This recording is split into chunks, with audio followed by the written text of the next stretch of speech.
All right, good evening. It's 8 o'clock and time for class. This is Unity Live training, and we're going to be doing part 2 of Hat Trick, the fun catch game, which we started last week, and we got most of the basics down, and now we're going to finish the game, and we're also going to look at a sneak preview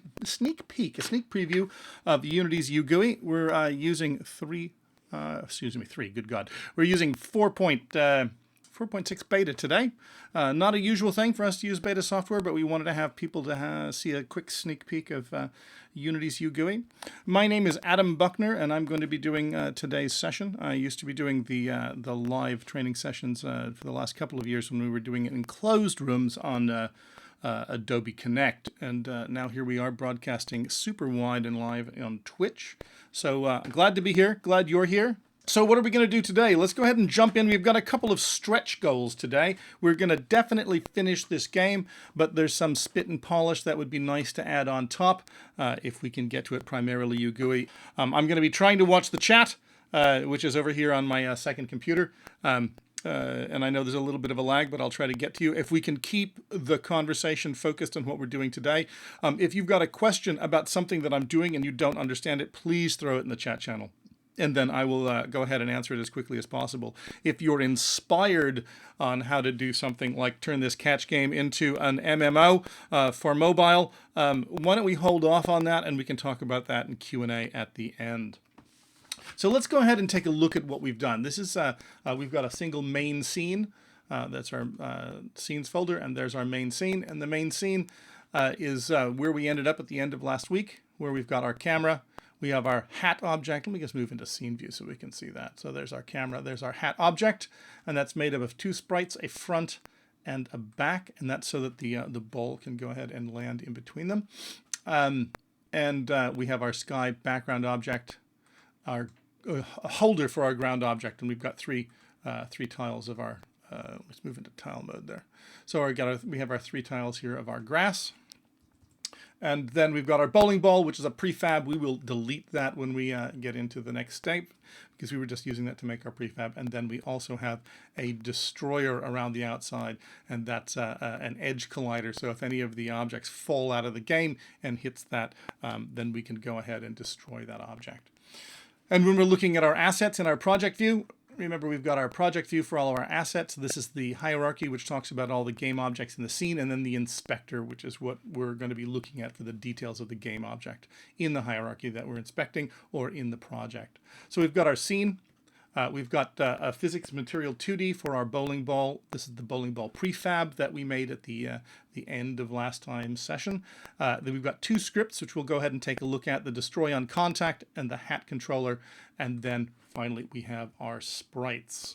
I'm not sure we're going to get to the bomb today, but when we have the assets up on the asset store, you'll be able to take a look at the done folder and go ahead and play with that bomb.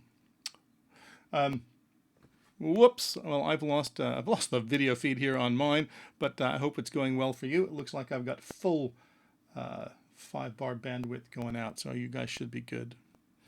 Cool.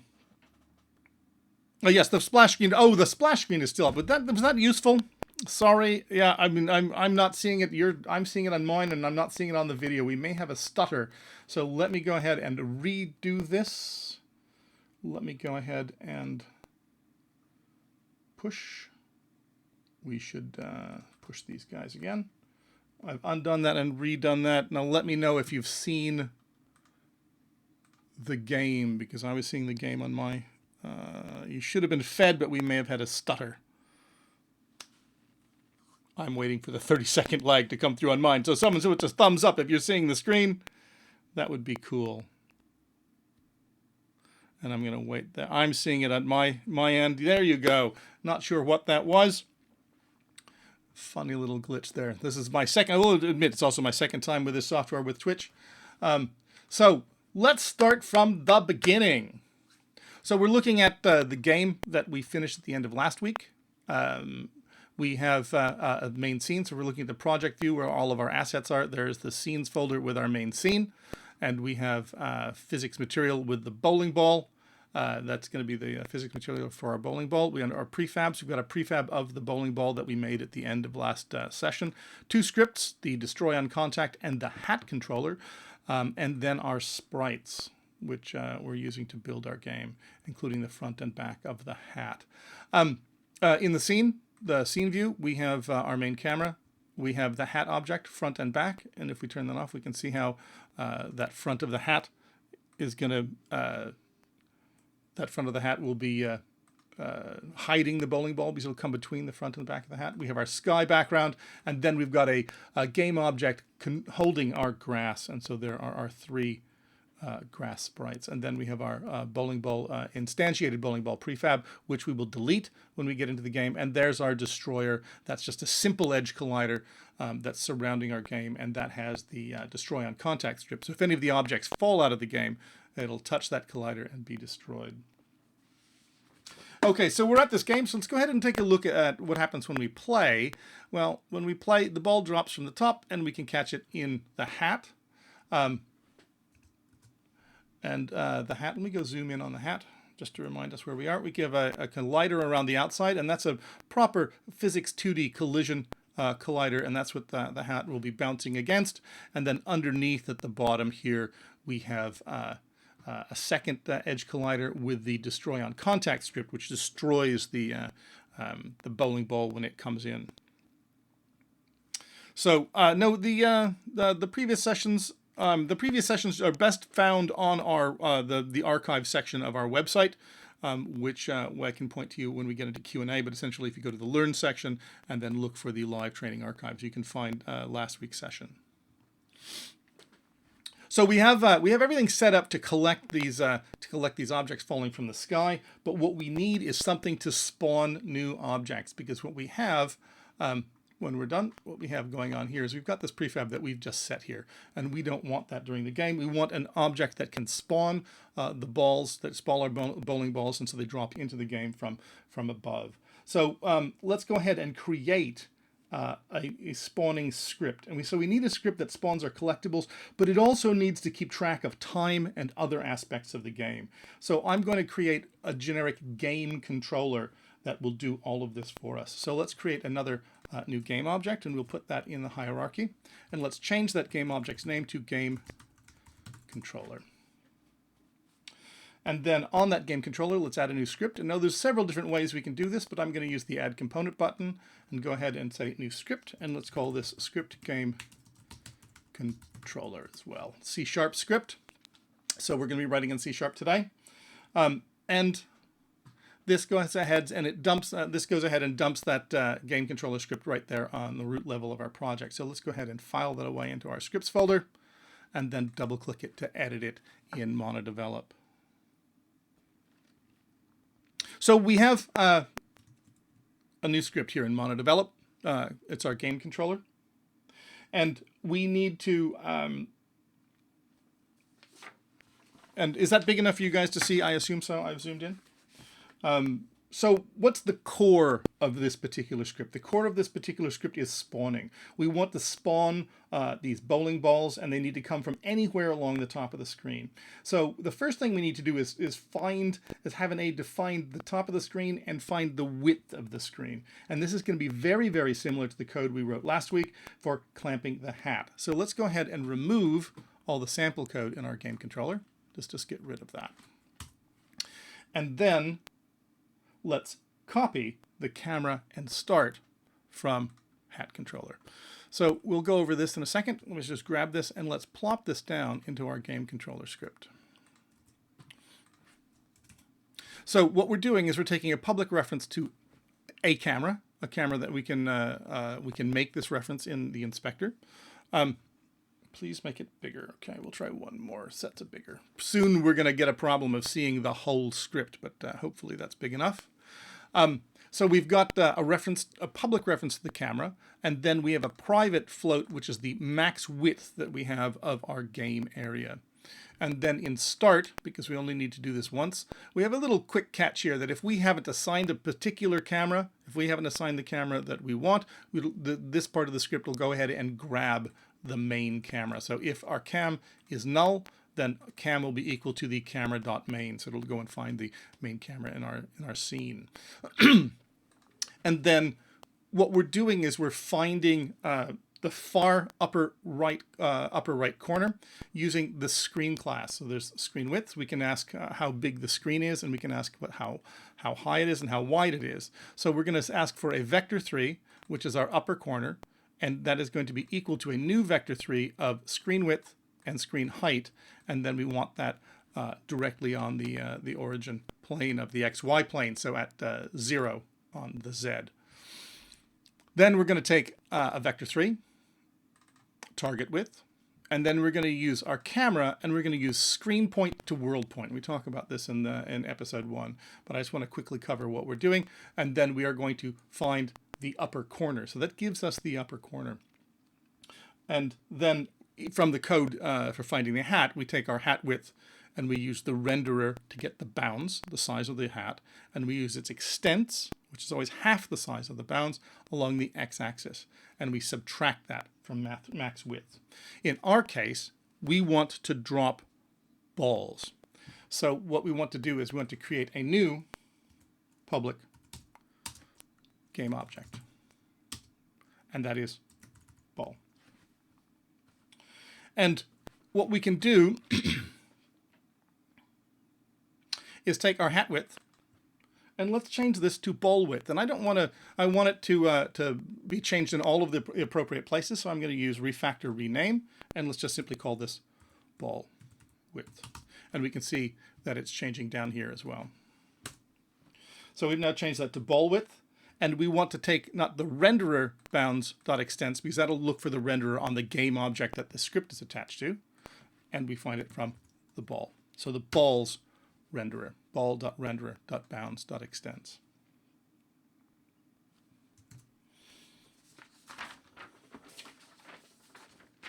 Now, the next bit is that we need to spawn these balls, put them into, we need to put them into the scene.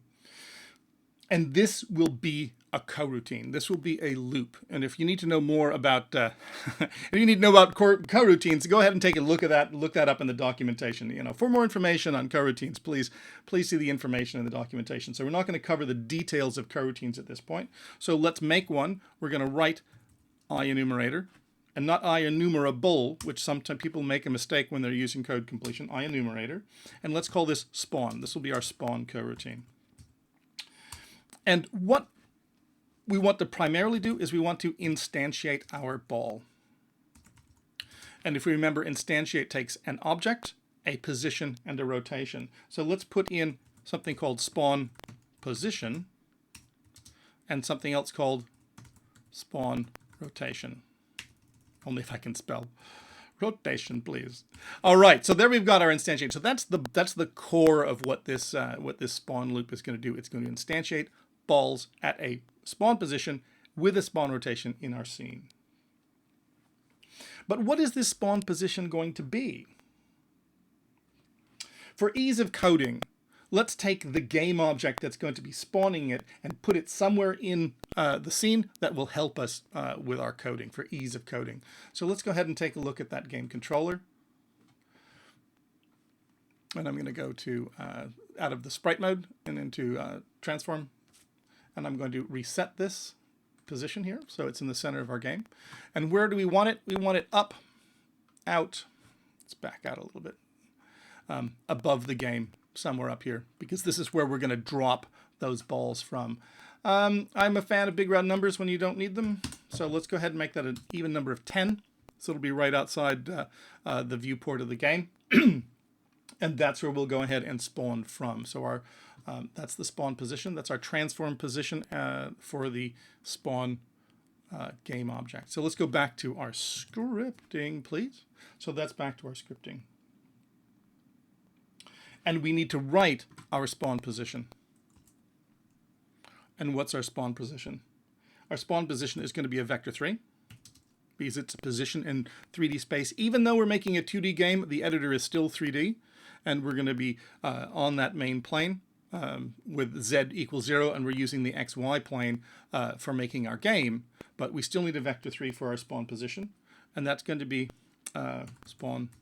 let's just copy and paste that so we get it correctly. Spawn position is going to be equal to a new vector 3. And that vector 3 is going to be made up of an x, a y, and a z.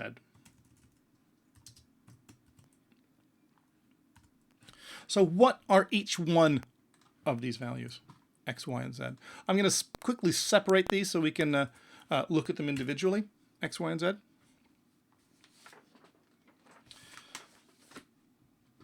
X, we want it to be a random range. We want X to be anywhere from the left side to the right side at the top of the screen. So we want a random range that is the width of the top of the screen. Now what we're going to write works because our game object is in the middle, and this is 0. And so we know that out here is our max width. So over here is our negative max width. So when we come back to our code, what we want to write is we want our X to be a random range from negative max width to positive. Ooh, learn to type max width.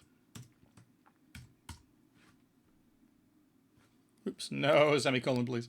We're in the middle of this function. We need a comma. And what's our y? Well, our y is the position of the game object. So our y is transform position y. And z, we want to stay on the plane. Now we could go either way. We could use transform position z because it is at 0, or we could just simply say 0.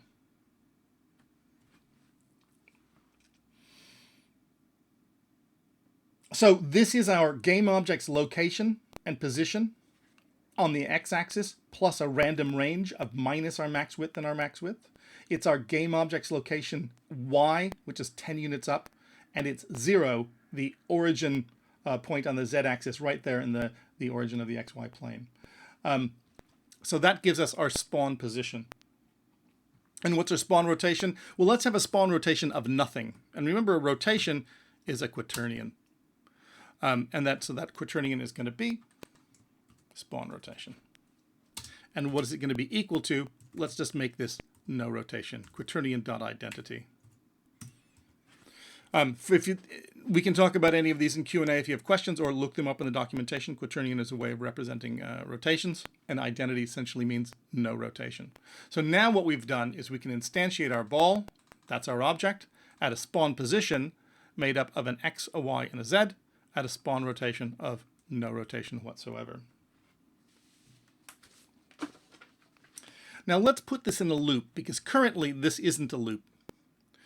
If we go ahead and if we did this once, if we called spawn, even though it was a coroutine, it would simply run once and we'd be done. We'd get one ball. But we want to spawn as many balls as we can. So what we need to do is we need to put this into a loop. So let's go ahead and indent this code and then put it in a while loop. And we're going to make an infinite loop at this point. Let's just say while true. And this will go on forever. Close those brackets. If we ran this, saved this, and ran this now, we'd lock up the editor because it would stay inside this loop, spawning forever, and it would not even stop to render a frame. And we'd get a spinny beach ball or the little little sand timer on Windows, and we'd have to force quit the editor at this point. So let's not do this. And the way we stop this is we put in yield. We ask Unity to stop for a period of time. If we stop for even just one frame, then Unity can continue on in its game loop.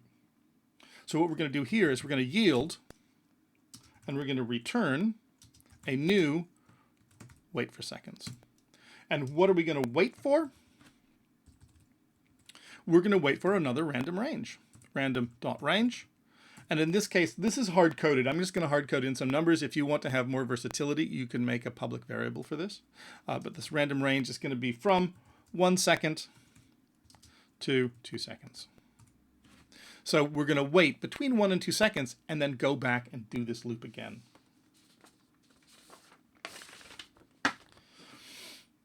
Now we have to start it. Again, this is a function. Well, it's a, I mean, even though it's, it is a coroutine, but we have to call this coroutine. It doesn't, Unity will not call this by itself. It's not like start. It's not like awake or fixed update or update that Unity will call the code. We have to call the code ourselves. So let's do this when we start the game. First, we're getting our camera, then we get our max width, and then let's call start coroutine. And the coroutine that we want to start is spawn.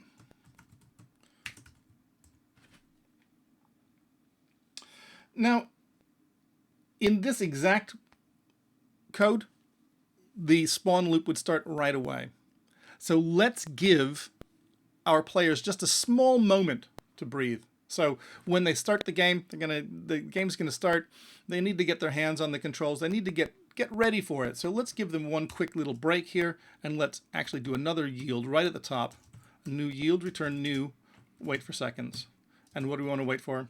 Let's just wait for 2 seconds. And we wait for 2 seconds on the top, and then we start our spawn loop. So let's save this, and let's come back to Unity, and let's hope we don't have an error. Okay, what have I done? Oh, yeah, I forgot my second parenthesis there.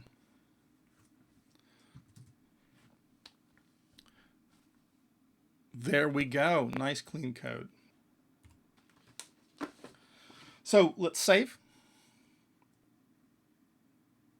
We need to hook up our game controller. So we need to assign the camera if we want to. We only have one camera in our scene, so I'm going to let that be found automatically by the code. And then let's hook up our ball, and that is the prefab. So we go into our prefabs folder, and we grab the bowling ball, and we're going to put that into the ball. Let's delete the instance that we used for creating our prefab. That's gone. Now let's save this, and let's go ahead and play. Ooh. And there they fall from outside the game. And they're randomly arriving from anywhere, from anywhere along the top of the game edge. Oops, I didn't get that one. And this is infinite. This is gonna, well, go on forever until we run out of power. I fall asleep. We get bored. Not that much of a fun game at that point because it's never ending. So let's go ahead and find a way to limit our game loop. Let's contain that loop. We need to do that back in code, so let's go back to monodevelop. And we need to create a new public float variable for us so we can assign it. So it's a public float. And it's going to be time left. For this particular game, I mean, you could make this anyway. And how long does it take to capture 10 balls? Whatever you want to do to limit the game. In this case, let's see how many balls you can capture in the time allowed. So let's create a public float called time left. And then let's change our spawn coroutine from while true, which is infinite, to while time left is greater than 0. So we will assign a time to this. We will let time tick down, and when we reach 0, we'll stop spawning our balls. So now we need to find a way to decrement this time. Whatever we set it to, time left, it would be 10, and it would stay 10 unless we can decrement it. And what I want to do is put this into, oddly enough, fixed update. But boss, fixed updates for physics. Well, it is, but also fixed update comes at a regular period of time, and also fixed update on a fast machine is not going to happen every frame. We need to count down time, but we don't need to be counting down time, say, in an update loop where every frame, 30 frames a second faster, we're counting down an incrementally small amount of time. On the other hand, we could make a coroutine out of it, but we couldn't really put it in spawn. Spawn only ticks over every 2 to 3 seconds, so we'd have very uneven update. So here, if we put it in fixed update, we have regular updating of the decrement. It isn't too taxing on our system. Not that this game is going to be taxing at all. It's so small on pretty much any system. But it's sort of a good place to put something that doesn't need to be updated every frame, and we don't really want to write our own coroutine for it. And so what we want to put in fixed update is simply time left minus equals time dot delta time. So what we're saying is every time we hit fixed update, remove from time left the amount of time that has passed since the last time we were here in this update. And the nice thing about time.delta time is that it's smart. If it's in update, it gives us the current, which will probably change every frame, the time it took since the last update, since the last time the frame came around. In fixed update, it gives us fixed delta time, even without having to ask for it. So let's save this, come back to Unity.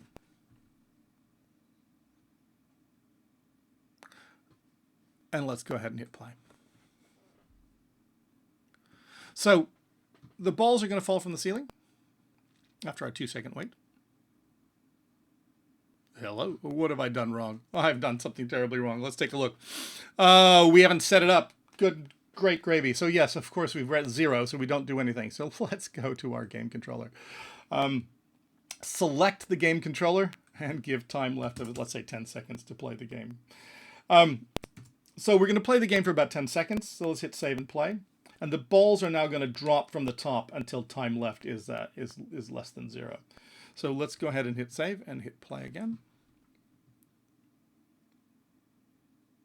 And there we go. So we've got balls dropping from the ceiling. But this is not going to go on forever. 1 or 2 more, and that'll be about it. Now it's stopped because time left, and we can see that up here. Our time left is now in a negative number. So, good. We've limited our time. How many balls can you catch in 10 seconds? Or however many seconds you want it to be. But we should display this. We need to be able to see this somehow. And this is where we get into our UGUI preview. So we need to create some way of seeing this score. And so let's do this in new UGUI. Realize that I'm using version 4.6 beta. This hasn't been released to the public yet. This is a sneak preview of a work in progress. There is a good chance that some of these things may change a little bit, but this is the basic way that we're going with our new UI at this point. And we're going to make some very, very simple material here. I'm not going to be doing anything flashy, anything animated, anything too over the top. But like I said, quick sneak preview. So let's, from the Create menu, we're going to create a new text object.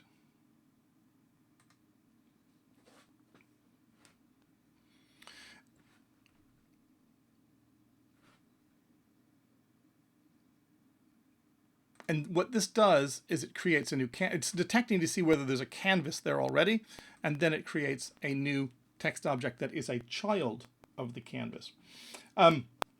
All UGUI elements need to be children of a canvas. And the scale of the canvas, let's take a look at this. Let's take that canvas and hit the F key for frame selected. It's very big. And part of this has to do with the way that you want things to look good on screen and pixel perfect, which we won't go into details with right now. But it is worth noting that the canvas is very large. It's scaled automatically to the size of our game. And it's much larger than our game view. So if we come back and we look at the sky, we're going to see that is relatively small way down there. And that's perfectly normal. It's just the way that these are rendering on the different cameras. So we've got our text object. No, this is not on GUI. This is on UGUI. No, it's not on UGUI. It is just UGUI, and it's the sprite-based UI. Also, we should note that the canvas is automatically put on a UI layer, and so are all of the children. So there we are on the UI layer as well, and it's being rendered on its own internal camera as far as I'm aware. When we're looking at the canvas and the text, we should also be aware of the Rect Transform. This is not a normal transform that you would get from a game object.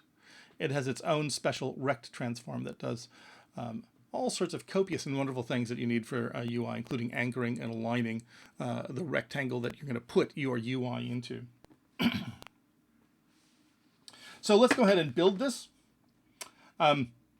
Let's change this text, and let's call it timer.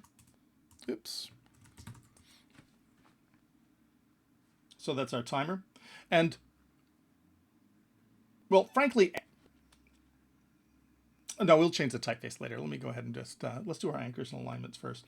When we want to anchor and align something, we can click on the anchor and alignment button, and there are a bunch of presets. I want to take this piece of text and align it in the upper left-hand corner. And if we hold down the Shift key, it will also set the pivot. And if we hold down the Alt key, it will also set the actual position. So we could align it to that corner by simply clicking on the upper right, and we can see that the anchors are now on the upper right. But if I want to actually move it up there and align it to it, move the pivot, I can hold down the Shift and Option key, and boop, it just pops up to the corner. So that's automatically aligned based on the presets. And let's go ahead and change the text. And the text is going to be time left, colon, and then we can use clear returns. We don't need alt returns. We can use just simple clear returns there. And then I'm going to put in 00. So time left is 00, or we can say question mark, so we know that we haven't assigned anything to this. Now Arial is the font, and I think that's actually kind of boring. So let's create a new folder, and let's call that new folder typefaces. And then on our desktop, we will find our typefaces. And I have something called Shark Fun, which is a free font. And then we import those typefaces, those fonts, exactly the same way that we do all of our other assets. You can simply drag it into the project and Unity will import it. And now on our timer, if I want to change that font, it's simply drag that new font in. Bonk, and we now have a different typeface there. Let's make it a little bigger, say 36. And then let's center that and make that align to the top. So we've got top center there. I want to give it some margin, so let's go ahead and drag it out. So we can be dragging it off this anchor. So now when we move this sprite, it's going to be based onto that anchor. So, or we can type the numbers into the position X and, oops, that's -10, -10, and -10 for X and Y to give us some extra space between the text that we have and the edge of the game. And we're not quite seeing all of our text, so let's go ahead and drag that down until the, because it'll get masked by the box. So if we want to, we can make that just an even 85. Some of the text effects, let me change, we can change color, make it red or green, or make it some nice blue. I had some nice blue up there. I think it was 0, 100, and 255 was something like that. And then the alpha channel as well. Let's go ahead and make that 255. You can add shadow to it, none, shadow, or outline. A little bit hard to see probably with at your end with the compression because it's relatively subtle, but I'll leave the shadow on.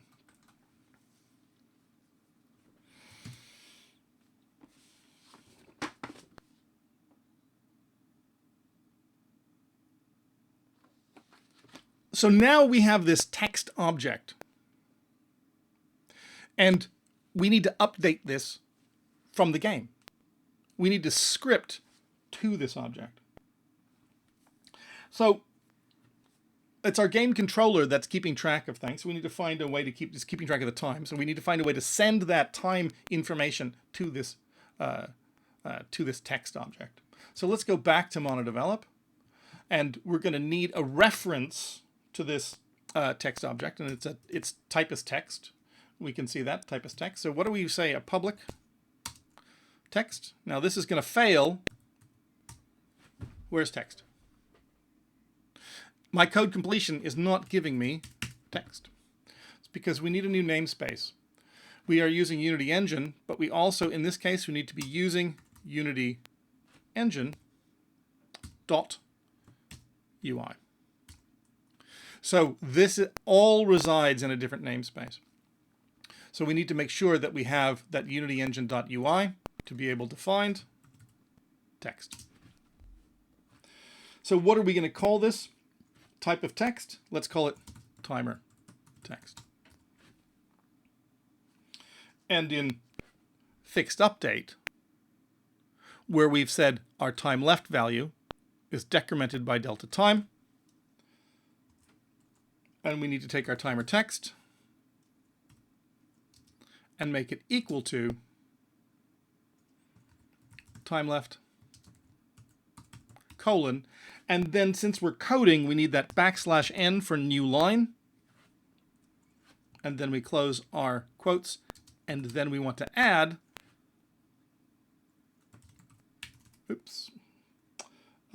mathf round to int.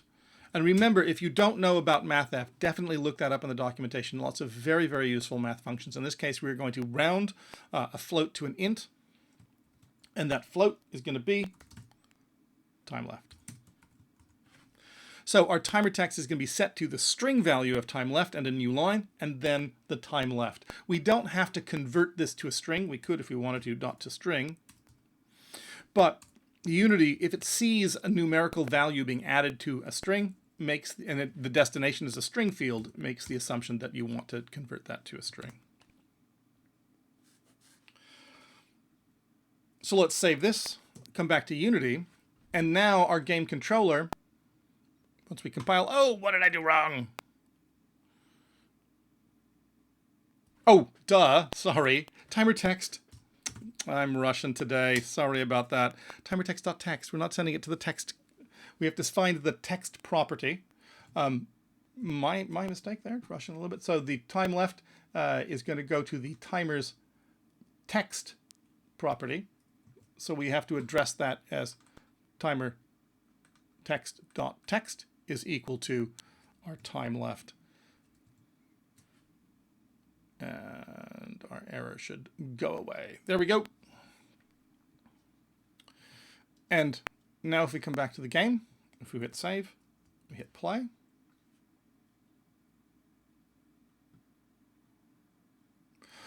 Oh, crackers, I am Russian today, aren't I? We have to sign our timer text there. Sorry, I've been rushing. Long day today. So let's go ahead and populate our timer text. Now that we've populated all of our proper references, let's go ahead and stop having red stuff in our console. So there we go. Now we've got our timer counting down, rounded. If you want to be clever, you could get the percentages. But what's oh no, we're in negative time. So how do we stop that? We don't want to see that negative time countdown. We want to stop it at 0 and have it stay at 0. So let's come back to our code, and in fixed update, we want to say, after we decrement our code, if time left is less than 0, time left is equal to 0. Just a simple little trap. Otherwise, we go into that negative number. And so what we want to do is always make sure that we see that going from the top to the bottom. Now, one of the problems that I also see here is we're starting off with our double digit here, with our question marks. And when we start the game, we see the question mark until that very first frame. We could copy this line and put that into start.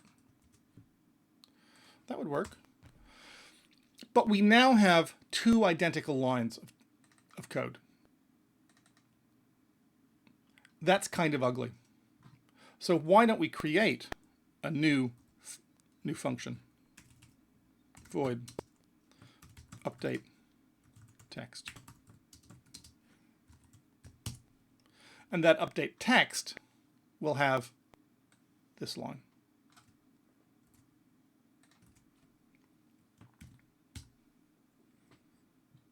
And then what we do here is instead of calling this line multiple times, simply call update text.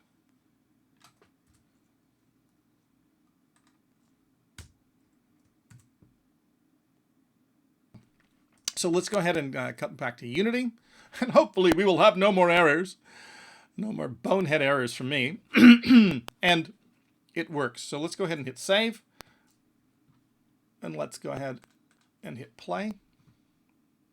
And we can see on that very first frame, this is now set to 10, and then we have a nice countdown.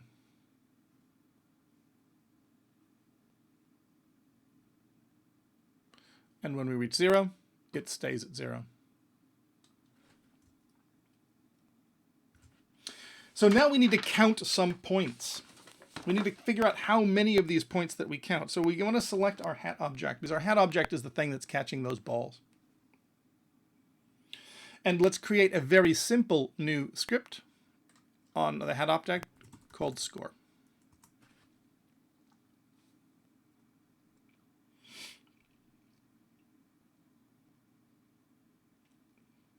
Let's go ahead and make the game object first. Let's go ahead and make I was going to make this the score script. We will use that, but let's go ahead and also make the text object while we're here. So let's go ahead and make a new text object. Then you can see how that's automatically being put underneath the canvas. And then let's call this one score. Or we could call these score text if you want to. So we can tell what these are. Score text, timer text. Whatever makes you feel comfortable. And let's put this in the other corner.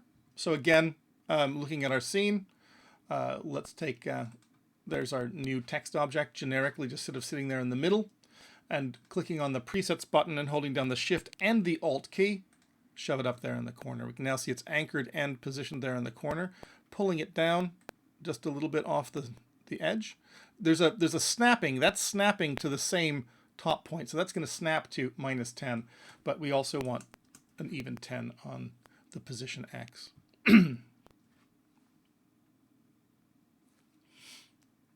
Let's change our new text to score, and then 0. And again, clean returns inside that text field. You don't need alt return or anything magic. You can just go ahead and type or paste any sort of text you want in there. New typeface. Let's clean up that typeface, get rid of Arial, get our shark font, and let's get that up to 36. Again, we are clipped, so let's pull that down, give it some space, and then let's center it. Again, top, center, and center, but it's wider than we need it to be. So let's go ahead, because we want that margin to be similar, it's to be about the same, so let's bring that down as tight as it can be. About 80 looks good. Me and my straight numbers, let's just make that 80. Does that work? Yeah, 80 does. So let's do 80. So we've got our score, and we've got our time left. Let's go ahead and match that color as well, which was a color of blue. I think that was no red. Oops, no red, please. 100 on this green, and 255 and 255. Get full alpha. And I believe we've got shadow on that as well. Yeah, we do. So there we've got matching score. So let's take a look at our hat now with our hat script, and let's go ahead and edit that. Now this is going to be an incredibly simple script. We are going to be needing that Unity engine.ui, so using Unity engine.ui, because this is going to write to the text, and it's going to be the same thing that we did essentially in the last script, except with the score. So we want a public text object, which we now have because of our Unity engine.ui, and our score text. And then we also want a public int for our ball value, because we need to give it something to increment. And then in private, int our current score. So in start, we want to say our score is equal to 0. And again, we have that same issue where we're doing our score. We want to say our score text is going to dot text. Remember the dot text this time, guys. Score text dot text is going to be equal to our score and then our return score. Let's get a colon in there. \n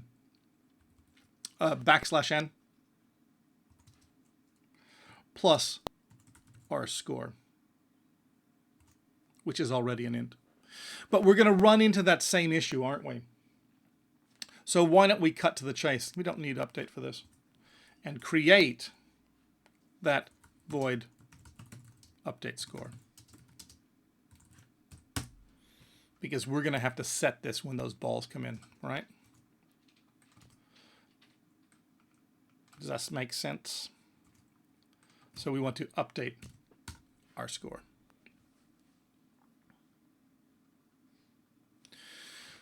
So how do we find out when a ball has entered the hat? Well, take a look at our hat. Our hat has the edge collider that's set as a trigger. And that trigger currently is running our destroy on contact script. Our destroy on contact script is simply saying void on trigger enter 2D. And remember the 2D function there. Then we destroy the collider 2D that bumps into it. So we need to do something similar. We want to say void on trigger enter 2D. And remember the 2D because that's the difference between the 2D physics engine and the 3D physics engine.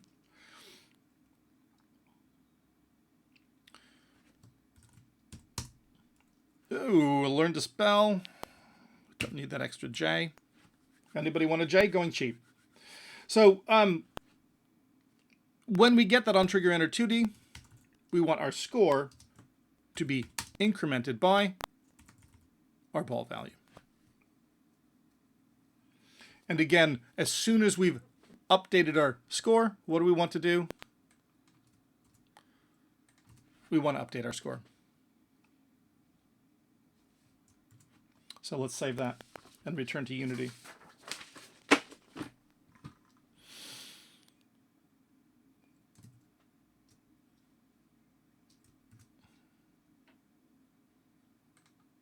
Nope, let's not do that.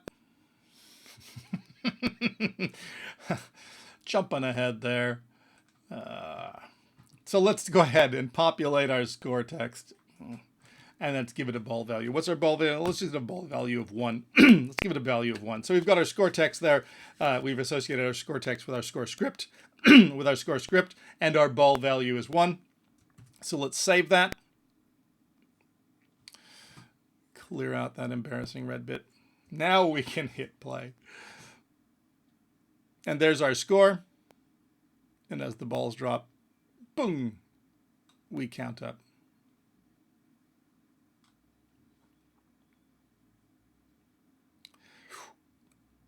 6. Not bad. So this is the basic game. We've done the most basic game. I've got 2 stretch goals here that I want to try. We've got 8 minutes. We're probably going to run over a little bit, and then I'll give you guys a quick poll and see how we're doing. So let's wrap up this basic game, because we can now count score, and we've got time left, and we have the very basic games. But let's add a game over label and a restart button. And again, we'll be doing this in UGUI. So let's take that create, and let's create a new text game object, and let's call this one game over text. Double click or hit the F key, and we can focus in on this new text object. Let's go ahead and quickly blast through this and give it a text of game over exclamation point. And new typeface. Get rid of that Arial. Give it something a little bit more classy. Up to, what did we decide? 36? A little bit bigger. And then let's go ahead and center that in the box and put that in the center.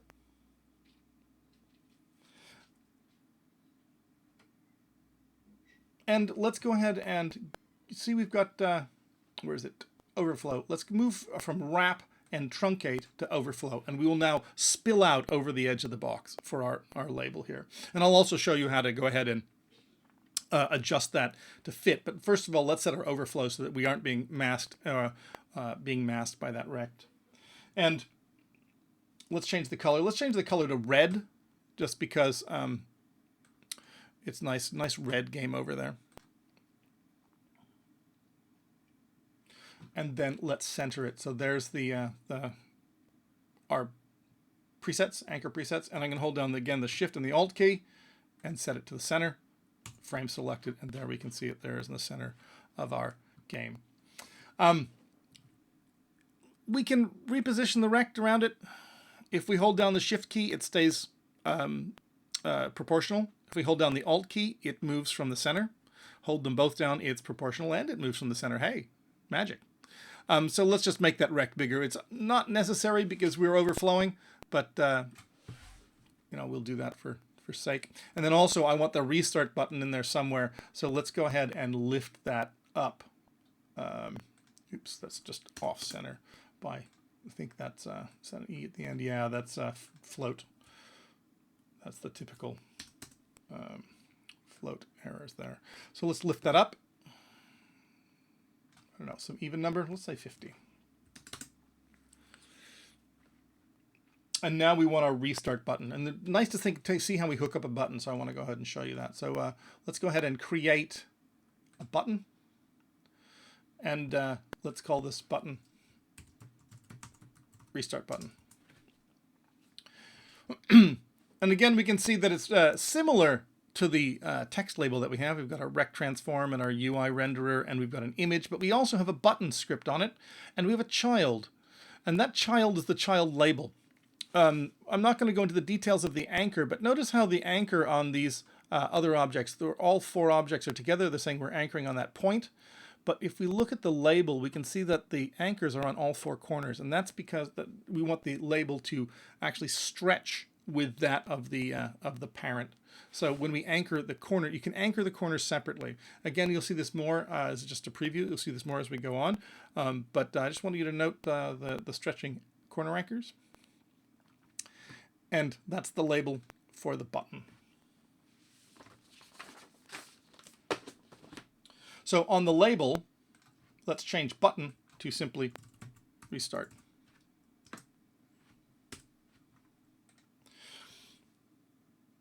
And again, change our typeface.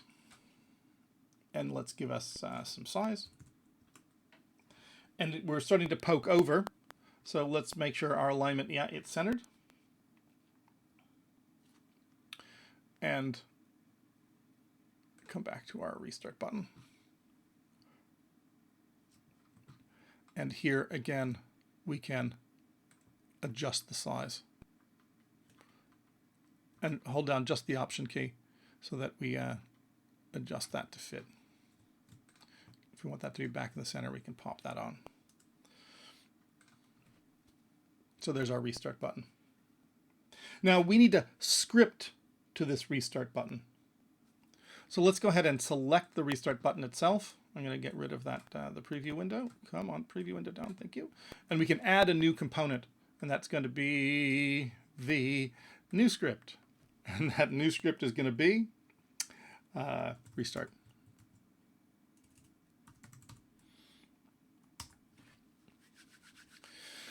So again, this dumps these into the root. So let's go ahead and file those away into our scripts folder and then open restart for editing.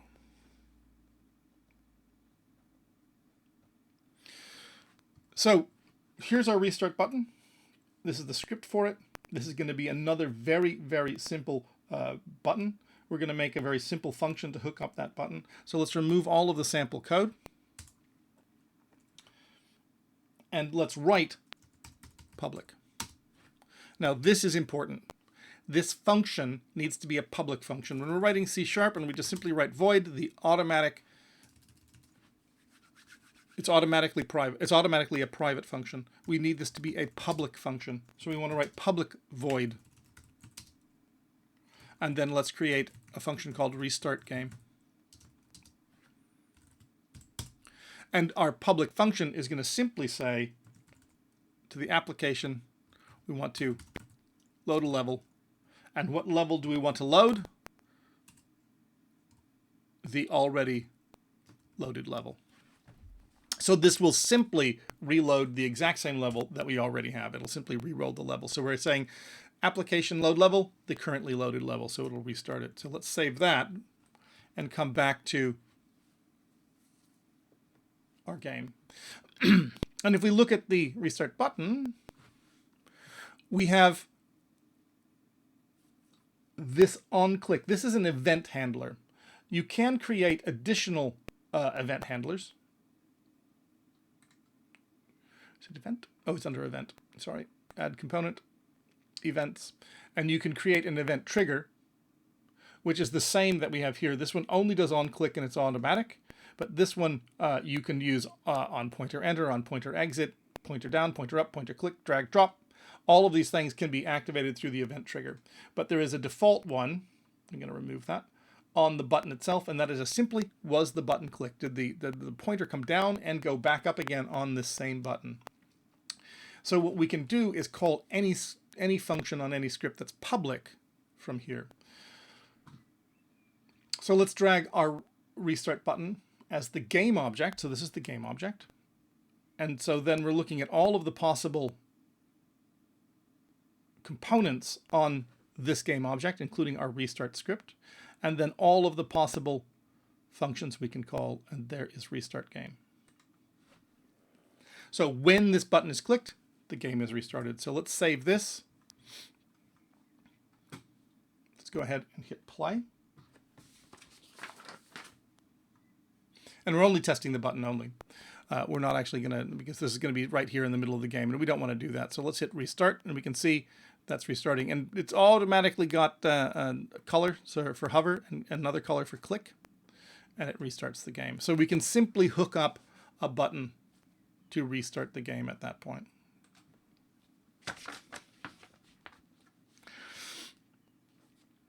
Now, we've reached 9 o'clock.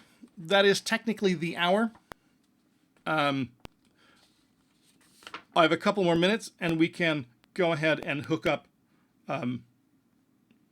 hook this into the UI.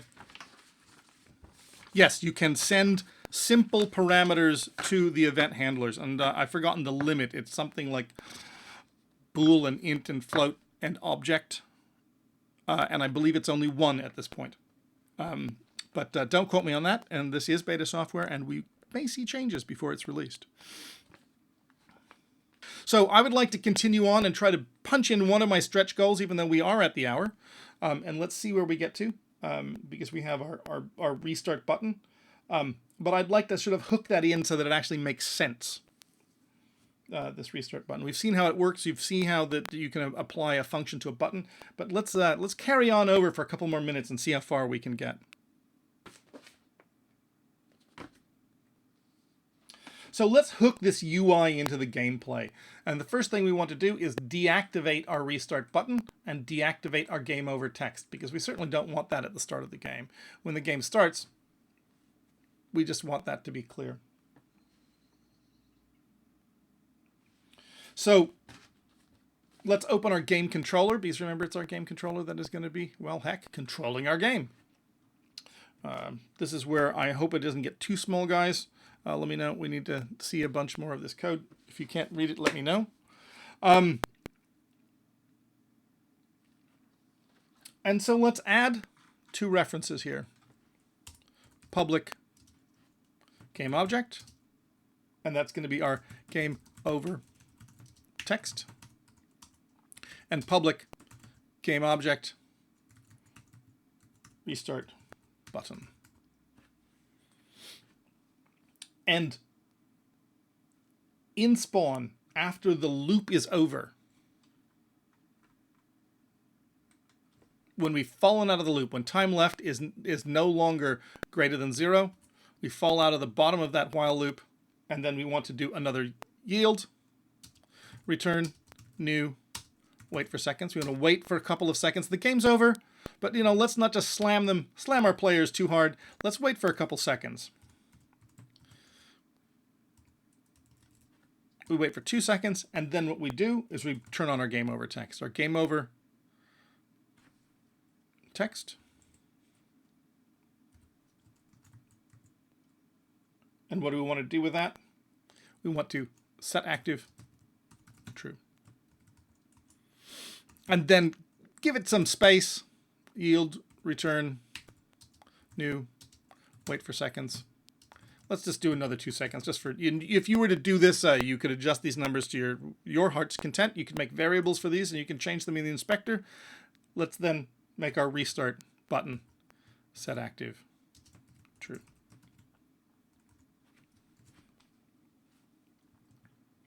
So let's go back to Unity and not do what I did the last 2 times and hook up our references before we try to play them. So there's our game over text and there's our restart button. Save that and we hit play. Now, catch as many balls as we can in 10 seconds.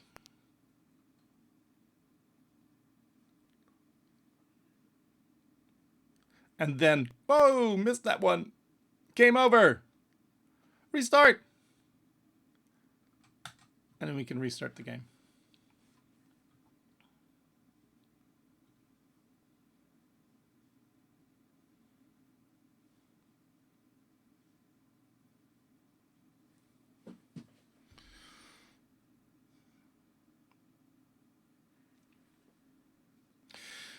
So, well, that's the basic game.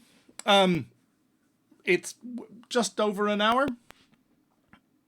That's actually the reason it's counting down before the balls come down. It's actually, let me just show you that in game view. Let me see if we're going to need to leave the game view open somewhere because it's going to want, Unity will want to play it. So let's just hide the game view way down there. You need to realize that this text is dynamic. So, ignore the text because you see we're anchored and it's trying to fit it all inside this tiny thing because we've asked it to be anchored in the corners, but we haven't asked it to shrink. So we're dynamically compressing the score down there. But the reason is that I want to look at, where am I looking at? Let's back out. What's happening here is, remember, our game controller, it's up here. And our camera is here. So when we play, actually, I'm going to just take that off pause for a second, and then there we go.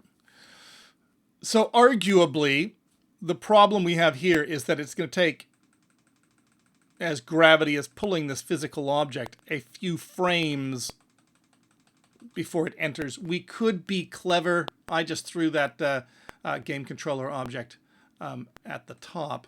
We could try to be clever and fit it so it is one ball's width above the main camera, somewhere in there. So there'd be less of a delay. I mean, because I was more interested in the logistics of it. So this would, once you do that, the ball should spawn closer to the top of the... But they also don't have quite the same velocity. So let's push that back out here. Bop. And note that our UI has automatically adjusted.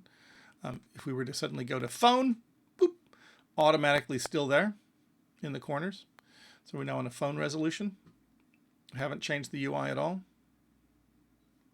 And we can see now there's a little bit more warning. They start to fall like drops. So, I mean, if you were to play this game, you could give it, write this game, and you could give it more more velocity when they're spawned. You could take a reference to that, to the balls, and then give them some velocity when they start. So they come shooting down a little bit faster rather than just letting them drop naturally under gravity. Well, I think I'm done. There's a couple more fun things we could do, but we're trying to keep these to an hour. Thanks for coming. I appreciate all of you watching this. Go ahead and make comments if you want. We have posts on the forum. Go to the teaching section of the forum, and there's a thread in the stickies on live training. Don't forget to thank Unity Technologies for making this all possible. And you can follow us at Unity3D, at Mike Geig, and at Will Goldstone, and me the one guy who doesn't use his name at the Ant Ranch. So go ahead and follow us on Twitter. You can ask us questions on Twitter. You can also follow us on the forum if you want. And like I said, go to the teaching section and look in the stickies for live training if you want to go ahead and leave comments and feedback. And definitely take a look at the Learn section and the documentation if there's anything that you don't understand. Thanks for coming.